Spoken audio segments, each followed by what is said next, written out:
আসসালামু আলাইকুম, স্বাগত জানাচ্ছি আরটিভি সকালের সংবাদে। আপনাদের সাথে আছি আমি পারভিন মিতু। উত্তরাঞ্চলে বাড়ছে বিভিন্ন নদ নদীর পানি। কুড়িগ্রামে ব্রহ্মপুত্র নদের পানি নুনখাওয়া, চিলমারি ও হাতিয়া পয়েন্টে বিপদসীমার উপর দিয়ে প্রবাহিত হচ্ছে। এতে জেলার ৬টি উপজেলার ১.৫ লাখ মানুষ পানিবন্দী হয়ে পড়েছে। সিরাজগঞ্জের 2টি পয়েন্টে বিপদসীমার উপর দিয়ে বইছে যমুনা নদীর পানি। ফলে বন্যা কবলিত হয়ে পড়েছে নিম্নাঞ্চল ও চরাঞ্চলের মানুষ। জামালপুরে যমুনা নদীর পানি বেড়ে 3টি উপজেলার নিম্নাঞ্চল প্লাবিত হয়েছে। এই নদীর পানি বাহাদুরাবাদ পয়েন্টে 92 সেন্টিমিটার উপর দিয়ে প্রবাহিত হচ্ছে। যমুনার পানি বিপদসীমা 37 সেন্টিমিটার উপর দিয়ে প্রবাহিত হচ্ছে টাঙ্গাইলে। এতে জেলার ভূয়াপুর উপজেলায় পানিবন্দী হয়ে পড়েছে হাজারো মানুষ। তবে বন্যা পরিস্থিতি অপরিবর্তিত রয়েছে সুনামগঞ্জে। এদিকে হাকালুকি হাওর তীরবর্তী মৌলভীবাজারের কুলাউড়ায় বন্যা জলাবদ্ধতায় রূপ নিয়েছে। এতে দুর্ভোগ চরমে উঠেছে লাখের বেশি মানুষের।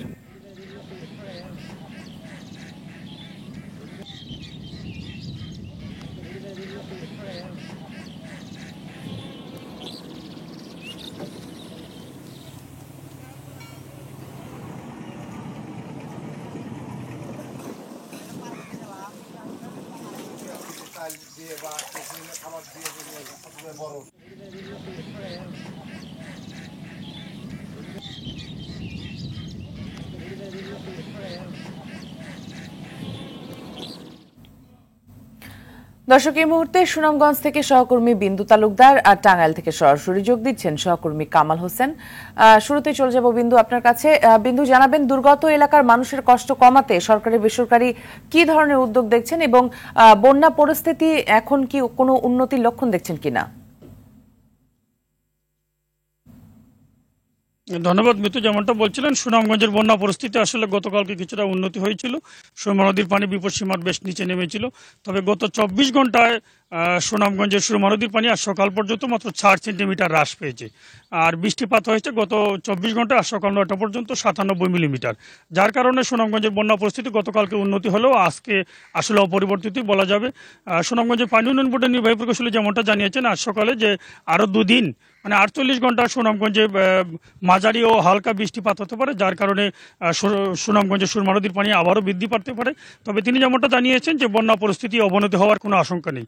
আর যে বিষয়টি জানতে চেয়েছেন, সুনামগঞ্জে বন্যা কবলিত লোকজনের পাশে আসলে বিভিন্ন সামাজিক রাজনৈতিক সংগঠন দাঁড়িয়েছে। জেলা উপজেলা প্রশাসন তাদেরকে ত্রাণ সহায়তা, খাদ্য সহায়তা দিয়েছে। আমরা জেলা প্রশাসনের সাথে কথা বলেছিলাম। জেলা প্রশাসন যেমনটা জানিয়েছেন যে সুনামগঞ্জের প্রায় 50টি আশ্রয়কেন্দ্রে 1600-এরও বেশি মানুষ অবস্থান করছেন। তাদেরকে সুপেয় পানি, খাদ্য সহায়তা, ত্রাণ সহায়তা দেওয়া হচ্ছে। পাশাপাশি রেড ক্রিসেন্ট বিভিন্ন এলাকায় ত্রাণ সহায়তা বিতরণ করছেন এবং সামাজিক রাজনৈতিক সংগঠন যারা আশ্রয়কেন্দ্রে আছেন তাদেরকে ত্রাণ সহায়তা দিচ্ছেন। তবে আমরা আরেকটি তথ্য জানাতে চাই যে এই বন্যা কবলিত এলাকার লোকজন চরম দুর্গতি রয়েছে। পানি বিভিন্ন এলাকায় হ্রাস পেলেও আসলে এখনও যোগাযোগ ব্যবস্থা চালু হয়নি। অনেক নিচু এলাকার রাস্তাঘাটে পানি রয়েছে, যার কারণে মানুষ চরম দুর্ভোগ পোহাচ্ছে। আমরা এখন একটু জানতে চাইব টাঙ্গাইলের, সেখানে আমাদের পরিস্থিতি জানাবেন আমাদের সহকর্মী কামাল হোসেন।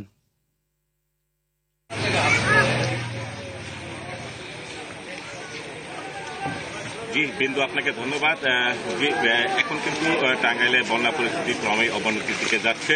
আমি একটি তথ্য এখানে দিয়ে রাখি যে টাঙ্গাইলের ঝিনাই এবং যমুনার যে নদী রয়েছে সেই নদীর পানি কিন্তু বিপদসীমার উপর দিয়ে প্রবাহিত হচ্ছে। এত করে যে টাঙ্গাইল সদর, কালিয়াঘাট এবং ভূয়াপুর এলাকার যে নিম্নাঞ্চল রয়েছে সেই নিম্নাঞ্চল কিন্তু প্লাবিত হয়েছে, পানিবন্দী হয়ে পড়েছে হাজার হাজার মানুষ। তো এখানে ভূয়াপুর উপজেলার নিকডাল, গোবিন্দাসী, গাবছড়া এবং অর্জুনা ইউনিয়নের 50,000-এরও বেশি মানুষ কিন্তু ইতিমধ্যে পানিবন্দী হয়ে পড়েছে। আমি এখন যে বাজারটিতে রয়েছে একটি ভূয়াপুর উপজেলার গোবিন্দাসী বাজার, এই বাজারটি থেকে ইতিমধ্যে বন্যার পানি প্রবেশ করেছে এবং এই বন্যার পানি প্রবেশের পরে কিন্তু এই যে ব্যবসা বাণিজ্য যেটি ছিল, দোকানপাট ছিল, সেটি কিন্তু অনেকটাই বন্ধ হয়ে গেছে এবং এই বাজারে যে সমস্ত লোক ছিল বা দোকানদার ছিল তারা কিন্তু সেই যে দোকানের যে পণ্য ছিল সেগুলো কিন্তু উঁচু স্থানে নিয়ে গেছে। এবং এখানে আমি আরেকটি বিষয় দাঁড়িয়ে রাখি যে এই যে পানি বৃদ্ধি হচ্ছে এবং পানি বৃদ্ধির ফলে টাঙ্গাইলের ভূয়াপুর সদর এবং কালিহাতী উপজেলার বেশ কয়েকটি এলাকায় কিন্তু ভাঙন দেখা দিয়েছে। গেল 24 ঘন্টার ভাঙনে কিন্তু 20টিরও বেশি বাড়ি কিন্তু নদীগর্ভে চলে গেছে। আমি কৃষি বিভাগের সাথে কথা বলেছি, তারা যেটি বলছেন যে এই বন্যার পানি বৃদ্ধির ফলে যে নিম্নাঞ্চল রয়েছে তিল এবং পাট যে ফসল, এছাড়াও সবজি রয়েছে, সেই সবজি কিন্তু পানি নিয়ে চলে গেছে। এবং তারা যেটি বলছে যে এই বন্যা যদি দীর্ঘস্থায়ী হয় তাহলে কিন্তু যে ফসলগুলো রয়েছে তা কিন্তু অনেকটাই নষ্ট হয়ে যায় এবং ক্ষতিগ্রস্ত হবে, কৃষক কিন্তু ব্যাপক ক্ষতির সম্মুখীন হবে। আমি কথা বলেছি জেলা পানি উন্নয়ন বোর্ডের সাথে, তারা যেটি বলছেন যে বন্যার পানি কিন্তু আরো বেশ কয়েকদিন বৃদ্ধি পাবে, এতে করে বন্যা পরিস্থিতির আরো অবনতি ঘটবে। তবে জেলা প্রশাসক যেটি জানিয়েছে যে তারা কিন্তু প্রস্তুতি নিয়ে রেখেছেন, আগাম প্রস্তুতি তাদের ছিল এবং বন্যা দুর্গত মানুষের পাশে দাঁড়ানোর জন্য কিন্তু তারা সর্বাত্মক চেষ্টা করবেন এবং পাশে থাকবেন। তবে যতই দিন গড়াবে বা সময় গড়াবে বন্যার পানি কিন্তু ততই বৃদ্ধি পাবে এবং লোকালয়ে প্রবেশ করছে। আমি বেশ কয়েকটি এলাকায় খোঁজ নিয়েছি যে বাঁধ ছিল সেই বাঁধ কিন্তু ভেঙে লোকালয়ে পানি প্রবেশ করছে এবং প্রতিটি বাড়িতে কিন্তু যে নিচু এলাকা রয়েছে সেই নিচু এলাকায় কিন্তু বাড়িতে পানি প্রবেশ করছে। অনেক মানুষ কিন্তু পানিবন্দী হয়ে দুর্বিষহ জীবনযাপন করছে। আপনাদের দুজনকে অসংখ্য ধন্যবাদ আমাদের সাথে যুক্ত হবার জন্য।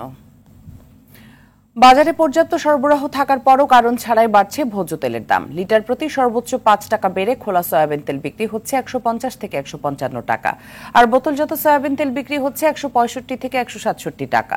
এদিকে সেঞ্চুরি পার করেছে দেশি পেঁয়াজ। 2 সপ্তাহের ব্যবধানে প্রায় 20 টাকা বেড়ে রাজধানীর বাজারগুলোতে পেঁয়াজ বিক্রি হচ্ছে 100 থেকে 110 টাকায়। অন্যদিকে ব্রয়লার মুরগি ও ডিমের দাম কমতে শুরু করেছে। কয়েক টাকা কমে প্রতি হালি ডিম বিক্রি হচ্ছে 48 থেকে 52 টাকা, আর 10 টাকা কমে কেজি প্রতি ব্রয়লার মুরগি বিক্রি হচ্ছে 160 থেকে 175 টাকায়।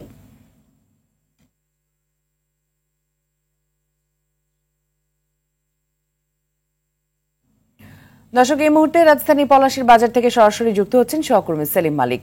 সেলিম, বাজারে পেঁয়াজ মরিচের দাম বাড়ার কারণ হিসেবে কি বলছেন বিক্রেতারা? আসলে কি কারণে বেড়েছে সেটা আমি জানার চেষ্টা করবো সরাসরি ব্যবসায়ীর কাছ থেকে। তবে একটা জিনিস জানিয়ে রাখি যে এই মুহূর্তে কিন্তু ভারত থেকে কিন্তু পেঁয়াজ আমদানি করছে না। যদিও ভারত পেঁয়াজ আমদানিতে নিষিদ্ধ করেছে তা নয়, তবে শুল্ক বাড়িয়েছে। শুল্ক বাড়ানোর কারণে কিন্তু বাংলাদেশে পেঁয়াজ যারা আমদানি করে তারা কিন্তু বেশ নিরুৎসাহিত হয়েছে। এই জন্য বাংলাদেশে কিন্তু বলা যেতে পারে যে ভারতে কোনো পেঁয়াজ নেই, বিদেশি পেঁয়াজের উপরে এই মুহূর্তে নির্ভর করতে হচ্ছে। আমি সরাসরি চলে যাই ব্যবসায়ীর কাছ থেকে। আপনি বলবেন যে পেঁয়াজ আগে কত ছিল, এখন কি পরিস্থিতির দাম, আলুর দাম ওটা বলবেন। গেছে সপ্তাহে আলু ছিল 55 টাকা, এই সপ্তাহে 60 টাকা বিক্রি করতেছে। আমাদের 55 টাকা কোস্টিং খরচ নিয়ে পড়ে যায় কিনা, তো গুঁড়ো আলু বিক্রি করতে হয় 40 টাকা। ওই হিসাবে মানে আলু বেচে আমাদের এখন বর্তমান আর লস হচ্ছে। আর পেঁয়াজের কেজি এখন গেছে সপ্তাহে বিক্রি করছে 90 টাকা, এ সপ্তাহে 95 টাকা কিনে এনে 100 টাকা বিক্রি করতেছে। সপ্তাহে 10 টাকা বাড়। হ্যাঁ, আচ্ছা, কিছু বলেছে ব্যবসায়ী যারা আড়তদার বা যারা আমদানিকারক আপনার যাদের কাছে নিয়ে আসেন তারা কি ব্যাখ্যা দিচ্ছে? তারা ওরকম কোনো ব্যাখ্যা দিচ্ছে না। ওনাদের কাছে বড় বড় আড়তদার পাইকারদের কাছে গেলে তো মানে কথা বলার কোনো সুযোগই নেই। আমরা তো 1 বস্তা 2 বস্তা মাল আনি, কয় তোমরা সাইডে থাকো।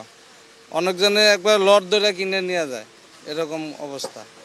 পরে কথা বলতেছি তোমাদের কাছে, তোমরা সাইডে থাকো। ধন্যবাদ।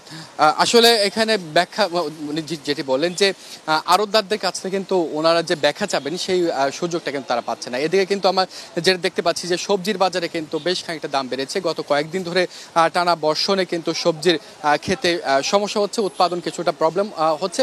এই কারণে কিন্তু দামটা কিন্তু বাড়িয়ে দিয়েছে। আমরা দেখতে পাচ্ছি যে এই সপ্তাহে বিশেষ করে মরিচের দাম কিন্তু প্রায় 300 টাকা ঠেকেছে। গত সপ্তাহে যে মরিচ বিক্রি হতো 230 টাকা, সেই মরিচ কিন্তু এই সপ্তাহে বিক্রি হচ্ছে 40 টাকা বেড়ে 270 টাকা। এছাড়া কিন্তু আপনার অন্যান্য সবজির সেগুলোর দামও কিন্তু বেশ খানিকটা বেড়েছে, 10 টাকা 20 টাকা পর্যন্ত বেড়েছে। সবচেয়ে বেশি বেড়েছে কিন্তু আমরা যেটা দেখতে পাচ্ছি যে মাছের দাম, বিশেষ করে ইলিশের দাম কিন্তু গত কয়েকদিনে 300 থেকে 400 টাকা পর্যন্ত বেড়েছে। যে ইলিশ গত সপ্তাহে পাওয়া যেত 1 কেজি সাইজ বা তার একটু বেশি, সেটি কিন্তু গত সপ্তাহে আমরা দেখতে পেয়েছি যে 1600 থেকে 1700 টাকা বিক্রি হতো, সেটি কিন্তু এই সপ্তাহে 2000 টাকার উপরে বিক্রি হচ্ছে। 2200 টাকা পর্যন্ত কিন্তু ইলিশের দাম উঠে গিয়েছে।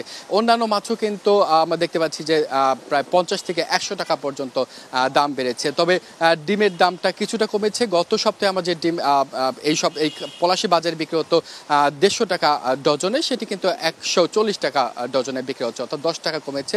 এছাড়া ব্রয়লার মুরগি এবং সোনালিকা মুরগির দামও কিন্তু কিছুটা কমেছে। গত সপ্তাহে আমরা যেটি দেখতে পেয়েছি যে ব্রয়লার মুরগি বিক্রি হয়েছে 190 থেকে 200 টাকা পর্যন্ত, এই সপ্তাহে কিন্তু সেটি 175 থেকে 180 টাকায় বিক্রি হচ্ছে এবং সোনালিকা মুরগির দাম।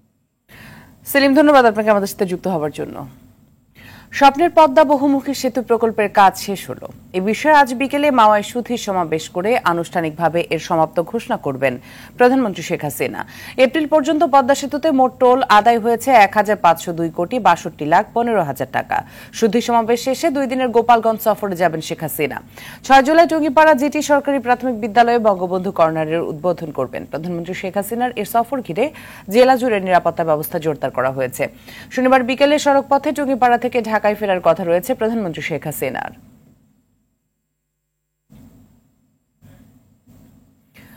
দিনাজপুরে সড়ক দুর্ঘটনায় শিশু সহ 4 জন নিহত হয়েছে, আহত হয়েছেন আরও 28 জন। ভোরে দিনাজপুর গোবিন্দগঞ্জ আঞ্চলিক সড়কের চক্রামপুরে নাবিল পরিবহন নামের একটি বাস ও আম বোঝাই ট্রাকের মুখোমুখি সংঘর্ষ হয়। এতে ঘটনাস্থলে ট্রাকের চালক হাসু ও নাবিল কোচের হেলপার নিহত হয়। পরে আহত 30 জনকে উদ্ধার করে Dinajpur M Abdur Rahim medical college হাসপাতালে নেওয়া হলে এক শিশু সহ 2 জন নিহত হয়। দুর্ঘটনা কবলিত বাস ও ট্রাক পুলিশের হেফাজতে রয়েছে।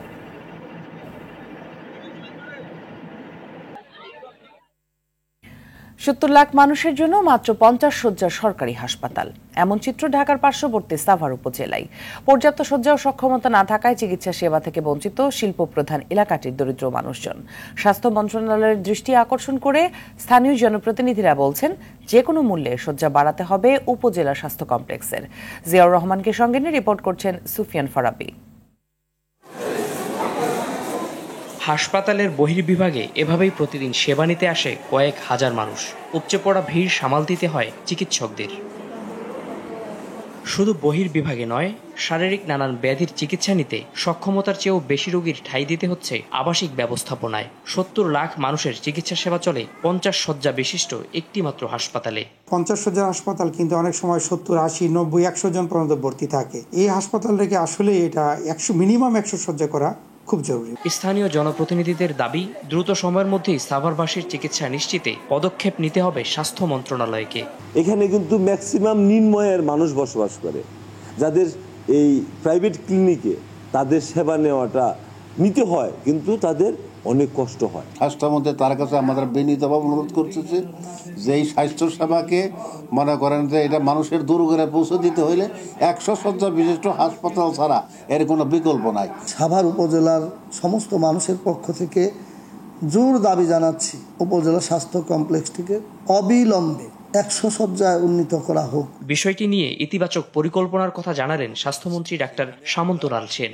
বেশ কয়েকটা হেলথ কমপ্লেক্সে উন্নত করার জন্য আমরা চিহ্নিত করছি, যেগুলো প্রায়োরিটি হিসাবে আমরা একটা একটা করে করব। আমাদের এটা মাথায় আছে, আমরা বসে আমরা কোনকে ইমিডিয়েটলি করা উচিত, মাঝখানে করা উচিত, পরে, এইভাবে আমরা ভাগ করে আমরা সবগুলোই করব। শিল্প অধ্যুষিত সাভারে ভোটার সংখ্যা 11 লাখেরও বেশি। পোশাক শ্রমিক সহ 70 লাখ মানুষ বসবাস করে এই উপজেলায়। সুফিয়ান ফারাবি, RTV। এবার যুক্তরাজ্যের নির্বাচন প্রসঙ্গ। পার্লামেন্ট নির্বাচনে ভোট গ্রহণ শেষ, চলছে গণনা। ইতোমধ্যে ঘোষণা করা হয়েছে 464টি আসনের ফল। 326 আসন পেয়ে এগিয়ে রয়েছে লেবার পার্টি। অন্যদিকে কনজারভেটিভ পার্টি পেয়েছে মাত্র 70টি আসন। লিবারেল ডেমোক্র্যাট ও রিফর্ম ইউকে পেয়েছে যথাক্রমে 44টি ও 4টি। ফারুক হোসেনের রিপোর্ট।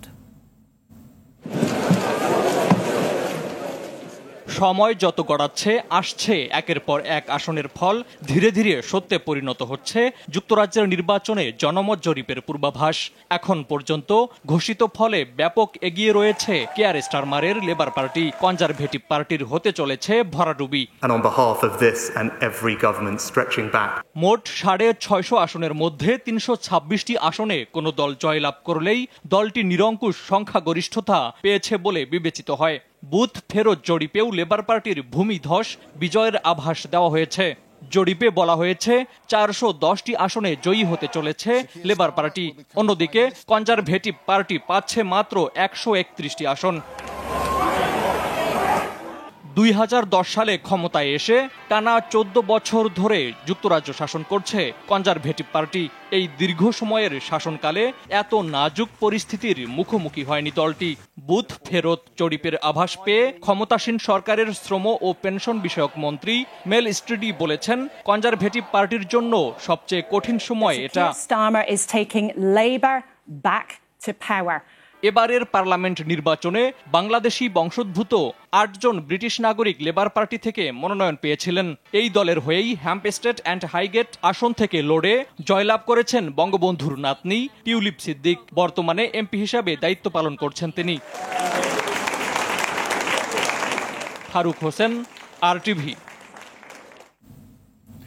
রংপুরের সমাজ কল্যাণ বিদ্যাবিধি বালিকা উচ্চ বিদ্যালয় ও কলেজের পরিচালনা কমিটির সভাপতির পদ বাগিয়ে নিতে প্রতিষ্ঠানটির অধ্যক্ষকে পিস্তল দেখিয়ে শাসালেন জেলা জাতীয় পার্টির আহ্বায়ক আলাউদ্দিন মিয়া। এ ঘটনার একটি সিসিটিভি ফুটেজ এরই মধ্যে সামাজিক যোগাযোগ মাধ্যমে ভাইরাল হয়েছে। জাপান নেতার বাসা থেকে পিস্তলটি উদ্ধার করেছে পুলিশ। রংপুর প্রতিনিধি জাহাঙ্গীর আলম বাদলের প্রতিবেদন, জানাচ্ছেন সৈয়দ মাহমুদ। গেল 24 জুন রংপুর 3 আসনের সংসদ সদস্য GM কাদেরের সুপারিশ নিয়ে জেলা জাতীয় পার্টির আহ্বায়ক আলাউদ্দিন মিয়া ও যুব সংহতির 2 নেতা সমাজ কল্যাণ বিদ্যাবিধির অধ্যক্ষের কাছে যায়। টেবিলে GM কাদেরের ডিউ লেটারটি রেখে 24 ঘন্টার মধ্যে তাকে ওই কলেজের পরিচালনা কমিটির সভাপতি করার দাবি জানায়। কলেজের অধ্যক্ষ আপত্তি করলে তেলে বেগুনে জ্বলে ওঠেন আলাউদ্দিন। এক পর্যায়ে পকেট থেকে পিস্তল বের করে অধ্যক্ষকে প্রাণনাশের হুমকি দেন।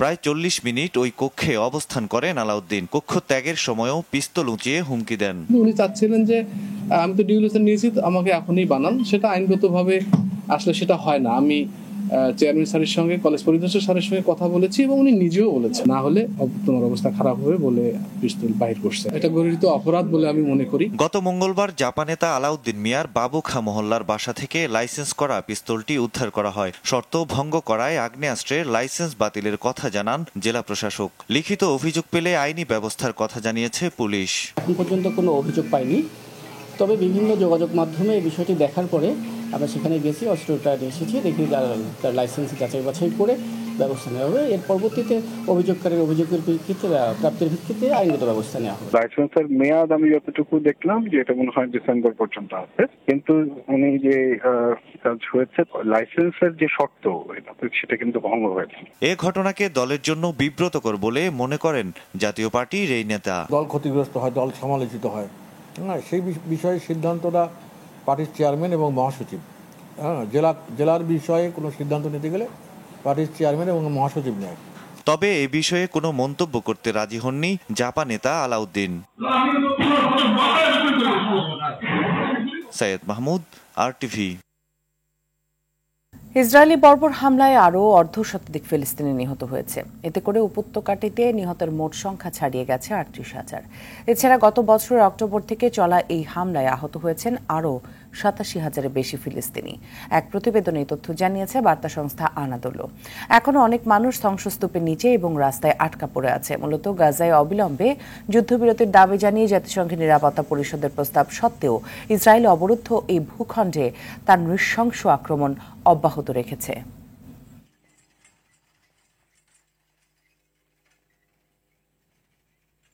উয়েফা ইউরোপিয়ান চ্যাম্পিয়নশিপের কোয়ার্টার ফাইনালের হাই ভোল্টেজ ম্যাচে শুক্রবার রাতে স্পেনের মুখোমুখি হবে জার্মানি। স্টুটগার্ট এরিনায় বাংলাদেশ সময় রাত 10টায় শুরু হবে ম্যাচটি। সেরা 8-এর আরেক ম্যাচে পর্তুগালের প্রতিপক্ষ ফ্রান্স। জার্মানির ভক্সবার্গ স্টেডিয়ামে সেমিফাইনালে যাওয়ার লক্ষ্য নিয়ে বাংলাদেশ সময় রাত 1টায় মুখোমুখি হবে দুই দল। নাজমুস সাকিবের রিপোর্ট। আসরের শুরু থেকেই দুর্বার গতিতে এগিয়ে চলছে জার্মানি। তাদের এই পারফরমেন্স দেখে কে বলবে কদিন আগেও বিবর্ণ ছিল দ্য মানশাফটরা। শেষ 8-এর লড়াইয়ে স্পেনের বিপক্ষে সেই গতিটাই ধরে রেখে 36 বছরের অপেক্ষা ফুরাতে চায় নাগেলসম্যানের শিষ্যরা। 1988 সালের পর স্পেনের বিপক্ষে কোনো টুর্নামেন্টেই জয়ের দেখা পায়নি জার্মানি। এবারের ইউরোতে পারফরমেন্সে পিছিয়ে নেই স্পেনও। ফিফার র্যাঙ্কিংয়ে 8-এ থাকা স্প্যানিশরা জার্মানির চেয়ে এগিয়ে 8 ধাপ। তবে দু দলের 26 দেখায় জার্মানির 9 জয়ের বিপরীতে স্পেনের জয় 8টিতে। ড্র হয়েছে বাকি 9টি ম্যাচ। তবে অতীত পরিসংখ্যান ভুলে জার্মানির ঘরের মাঠে তাদের হারের স্বাদ দিয়ে চতুর্থ ইউরো শিরোপার পথে এগোতে চায় লা ফুয়েন্তের শিষ্যরা। এদিকে কোয়ার্টার ফাইনালের আরেক ম্যাচে ক্রিশ্চিয়ানো রোনালদোর পর্তুগালের মুখোমুখি হবে কিলিয়ানো এমবাপ্পের ফ্রান্স। প্রিয় তারকা রোনালদোর বিপক্ষে মাঠের লড়াইয়ে নিজের সেরা খেলাটা উপহার দিয়ে দলকে সেরা 4-এ নিয়ে যেতে চাইবে এমবাপ্পে। নাজমুস সাকিব, RTV। সকালের সংবাদ এ পর্যন্ত। সর্বশেষ সংবাদ জানতে যে কোনো মোবাইল ফোন থেকে 2414 নম্বরে ডায়াল করুন। মধ্যাহ্নের সংবাদ দুপুর 12টায় দেখার আমন্ত্রণ রইল। ধন্যবাদ সবাইকে।